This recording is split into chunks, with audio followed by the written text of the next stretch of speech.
welcome to Mystery Monday number 11. Anyone missing at the Apiary? The good thing about being a one-man police force, Bob Ashby thought, was also the one bad thing. You're it. You're the first and you're the last. You play the first string all the time. But there are no subs on the bench anyway, so it doesn't really matter. When you get an exciting call, there's no one to interfere with you or give you orders or steal the glory, if any. But then there's no one to help you either. No one to share your ideas. And most important, no one to back you up. That's what Bob Ashby did not like about what he was doing right now. He flat out did not want to go into Hoffman Apiaries by himself. It was not that he was so new on the job. Even though he'd been Norberg's entire police force for only a few months now, he was an experienced cop. Police work didn't frighten him. And although he had been a city cop, he had country smarts. Spending every single summer on his grandparents' farm nearby had taught him a few things. He even knew about bees. Years ago, in high school, he'd completed a project on bees that earned him the highest mark he'd ever got in science. The bees were not a problem. The problem was Ed Hoffman. He was downright scary. Not a big scary or a mean scary, but a spooky scary. Bob had only seen him once, but that had been enough. You didn't forget his face, not with those blue eyes, so pale they were almost white. And that funny smell about him, sweet like honey, but not really sweet either. Didn't wash very much. Even his place gave you the willies.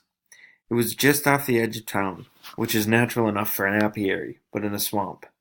How many normal people live in a swamp? Then there was the woman, the one the locals called just that, the woman. She was short, somewhat dumpy, and never looked at or spoke to anyone. One of those people who seemed to go through life without ever communicating. Bob steered his pickup off the road and onto the rutty laneway that ran through the swamp toward Hoffman's house. For a moment he wished he had his uniform on. Somehow it gave him more confidence. Then there was the woman. The one the locals called just that, the woman. She was short, somewhat dumpy, and never looked at or spoke to anyone. One of those people who seemed to go through life without ever communicating. Bob steered his pickup off the road and onto the rutty laneway that ran through the swamp toward Hoffman's house. For a moment he wished he had his uniform on. Somehow it gave him more confidence. But until he heard the gunshot a few minutes ago, he really hadn't thought of himself as being on duty. That was another thing about being a one-man police force. You named your own hours, but then the hours never stopped. You were on all the time. He eased the truck past the clump of spruce and cedar until his headlights picked out Hoffman's dilapidated shack, where it clung to the edge of a small clearing. There was no movement, no sound from the house. Uneasily, Bob moved the truck as close as he could to what appeared to be the door of the old place. He got out and knocked. Nothing. He knocked again, harder this time, and got a sliver from the old unpainted boards. He also got results. Go away. The voice was inside. It had come from the other side of the house, and it sounded drunk. Police! Go on. I don't want any police. What do you want here anyway? The voice was definitely drunk. Bob followed the voice around the corner until he came upon Hoffman, seated on the ground against the shack with his feet on an overturned washtub. The smell was unmistakable, but somehow there was less sweetness this time. That shot, Bob said. I heard a shot, and it came from here, no question, just a few minutes ago. Hoffman glared with his menacing eyes. Oh, yeah? You must have heard it when it went off. He waved toward the corner of the shack. There was a gun there. I was cleaning it. No law against that, is there? It went off. No law against that neither. It was on accident of a bee. I think I got one of the hives too close to the house. He belched wetly. Made me jump. Flew into my face, confused, I guess, like cops. Hoffman snorted at his own jokes.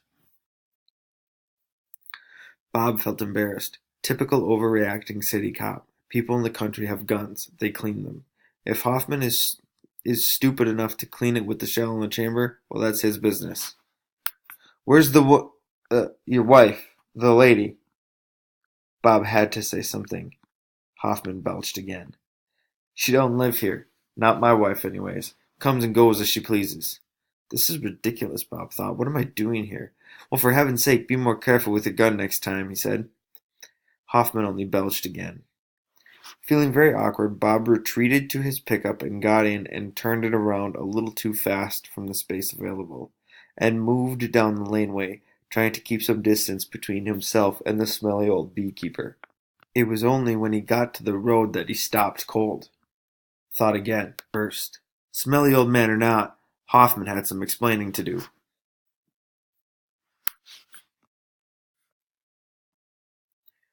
What had Hoffman said that made Bob Ashby change his mind?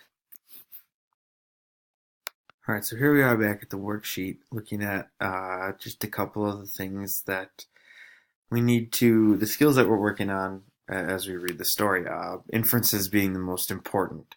So what can we infer about Hoffman and his drunkenness as it relates to the question? The author really paid attention to, or called attention to, and reiterated the fact that the voice behind the door, which was Hoffman's, sounded drunk. The author could have done a lot of things with this story. The author decided to make him be drunk at that moment. Why? And the second question is, what can we infer about Ashby's abilities as a police officer? When answering this question, consider kind of the first couple of paragraphs where it talks about his background. And then number 3, there are many facts, quotes, realizations that the author uses to attempt to confuse the reader. What things catch your eye as possible leads to the solution? Shoot for 3. And then the answer to the following question, the final solution is, what had Hoffman said that made Ashby change his mind? I hope you're getting, as we have done a lot of these stories now, and we're on number 11, that these are obviously fictional stories, but the author has the real chance to write these however they want.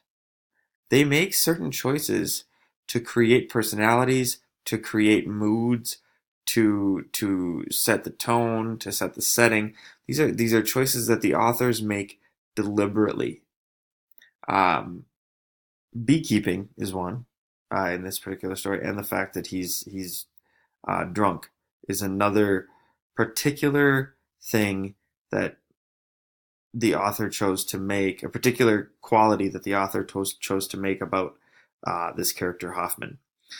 And so once you've completed this along with the vocab, you have earned 1 unit for today. And as always, ciao for now.